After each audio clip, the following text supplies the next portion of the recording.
Pernah nggak kamu merasa hidupmu kok gini-gini aja ya? Udah kerja bertahun-tahun, tapi penghasilan kok gini-gini aja? Hidupmu seperti mentok, jalan di tempat. Sampai pada akhirnya, kamu bilang, ya sudahlah, mungkin memang sudah nasibku begini. Timbul pertanyaan teman-teman, benar nggak nasib itu tidak bisa dirubah?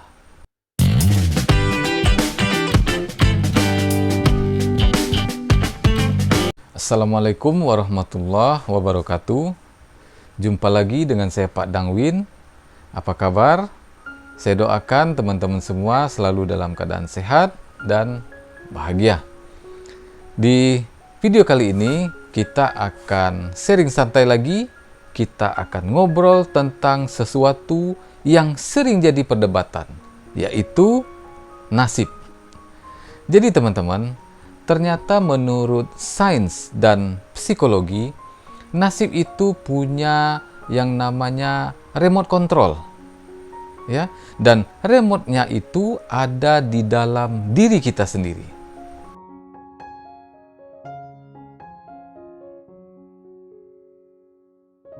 Banyak orang mengira kalau nasib itu seperti surat cinta yang jatuh dari langit. Isinya tidak bisa ditolak, harus diterima apapun isinya. Padahal apapun yang kamu inginkan, apapun yang kamu dapatkan hari ini, itu adalah hasil dari kelayakan yang sudah menjadi standar hidupmu. Hasil dari kelayakan dan standar yang kamu berikan dalam hidup. Pikiran bawah sadar itu seperti software, ya, software di dalam sebuah gadget lah, HP misalnya, ya, yang mana kalau softwarenya ini error atau rusak, maka secanggih apapun aplikasi yang kamu download, itu jalannya tidak akan lancar, teman-teman. Biasanya kalau orang main game itu apa? Nge-lag, ya, nge-lag, tidak lancar. Begitu juga hidup, teman-teman. Kalau pikiran bawah sadar kita itu sudah punya program yang negatif. Misalnya, saya orang yang gagal, saya adalah orang yang kecewa, saya orang yang tidak berhasil dalam cinta, dan program-program negatif lainnya. Itu secara tidak sadar, teman-teman, maka keputusan-keputusan yang kita ambil pun akan menuntun kita ke arah sana. Kemana? Ke arah kegagalan. Jadi, langkah pertama yang harus kita ambil untuk merubah nasib adalah dengan berhenti menyalahkan keadaan. Ya, mulai kita cek software internal kita, software yang ada di dalam pikiran bawah sadar kita. Apakah softwarenya negatif atau positif?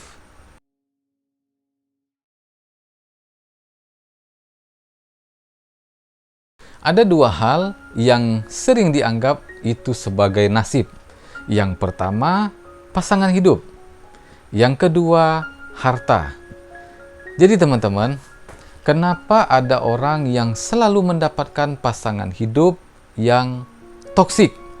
Ya, yang selalu mengecewakan, selalu membuat dirinya ini tidak bahagialah, ya, toksik.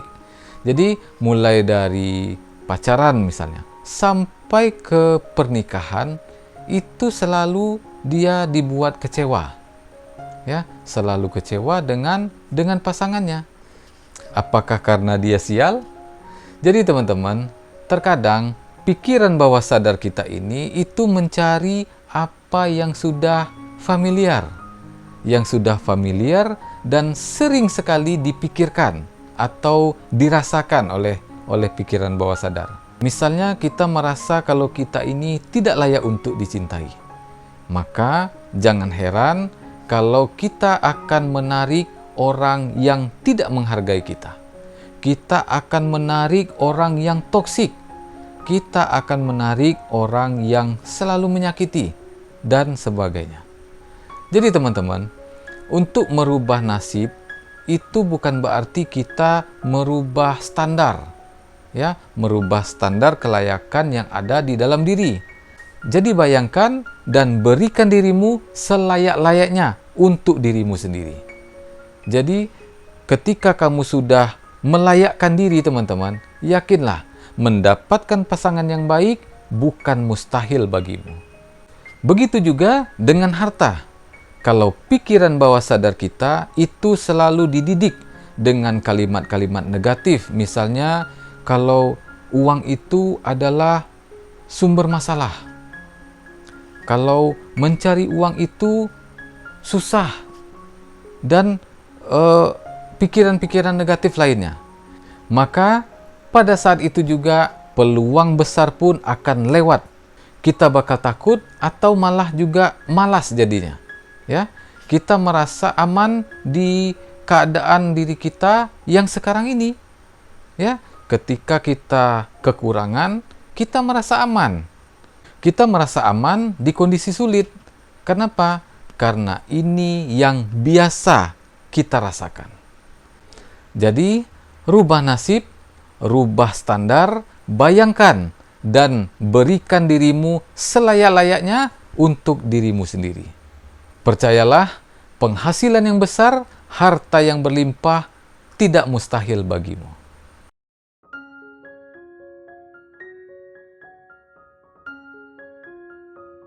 Terus, bagaimana cara merubahnya?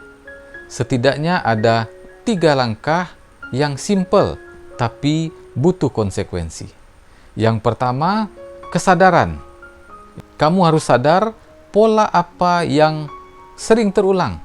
Ya, jadi bisa kamu catat, misalnya kemarin kamu melakukan apa, hari ini melakukan apa, dan di mana titik gagal, ya, di mana titik gagalnya. Jadi kamu catat di titik mana kamu sering gagal. Ya, kalau sudah ketemu, ini yang harus diperbaiki. Berarti ada program yang salah di sini. Ya, kamu harus sadar, kamu cari di mana salahnya. Yang kedua, afirmasi. Afirmasi dan pengulangan. Instruksi baru. Ya, kita lagi memberikan instruksi baru ke dalam otak kita dengan cara membayangkan. Kita bayangkan apa yang kita inginkan, ya. Jadi kita bayangkan secara detail apa yang kita inginkan. Dan ini sangat baik dilakukan pada saat menjelang tidur. Ya, pas mau tidur, 5 menit atau 10 menit sebelum tidur. Jadi kamu detail, kamu bayangkan secara detail apa yang kamu mau, apa yang kamu inginkan. Ya, karena di posisi sebelum tidur ini teman-teman, otak kita itu di dalam gelombang theta, ya, alpha atau theta, yang mana ini adalah gelombang menuju pintu alam bawah sadar. Ini sangat baik untuk merubah program-program yang sebelumnya tidak ingin kita gunakan menjadi program baru, memasukkan program-program baru ke dalam pikiran bawah sadar kita. Yang ketiga, lawan rasa malas atau rasa takut. Pikiran bawah sadar kita itu secara tidak langsung dia akan berontak. Dia akan berontak pada saat kamu mau berubah. Kenapa? Karena dia merasa dirimu yang sekarang ini sudah berada di zona nyaman. Jadi kalau kamu mau berubah, dia akan berontak, teman-teman. Saat kamu mulai ragu, lawan saja, teman-teman. Ya, lawan dengan tindakan kecil. Misalnya tadi kamu mau olahraga. Udah, pakai sepatu, pergi olahraga. Ya.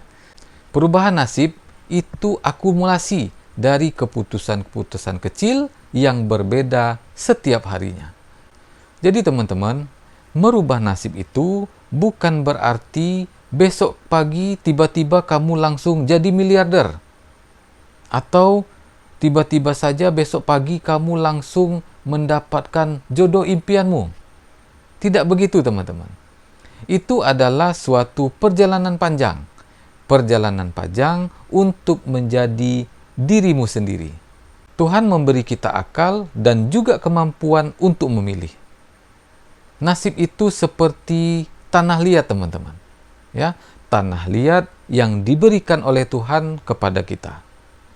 Kita mau membentuk tanah liat ini mau jadi apa? Apakah kita bentuk menjadi buah, membentuk menjadi seekor kucing, atau mau kita bentuk menjadi sebuah vas bunga yang indah? Ya, itu adalah pilihan. Atau cuma jadi seonggok tanah yang biasa aja, yang tidak ada artinya. Bayangkan semua itu akan terjadi dan berikan kelayakan pada dirimu. Terima kasih sudah menonton video saya dari awal sampai akhir. Menurut kamu, nasib itu bisa dirubah atau tidak? Tulis di kolom komentar ya. Jangan lupa like kalau video ini bermanfaat. Sampai jumpa di video selanjutnya. Assalamualaikum warahmatullahi wabarakatuh.